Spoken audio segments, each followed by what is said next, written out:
Alright, I'm gonna make my first lockpicking YouTube video here.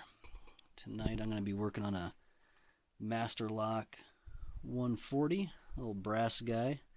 It's the first one I ever picked up, learning to pick not too long ago. The bitting on this lock is not too impressive, which is probably good since it was the first lock I was working on. But I'll be passing this along to someone else to practice on and learn with. So, yeah.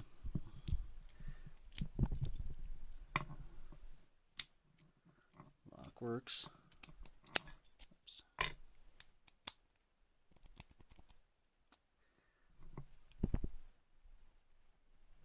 Pop in the old tension wrench here. Be using the city rake, rake.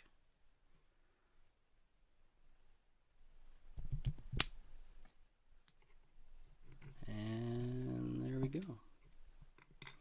Let's try that again.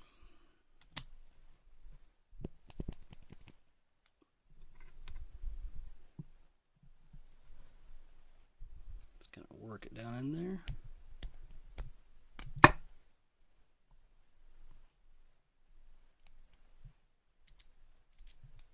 And that's all there is to it. So, thanks for watching. Let me know if you have any questions, and I hope you keep watching and I keep improving.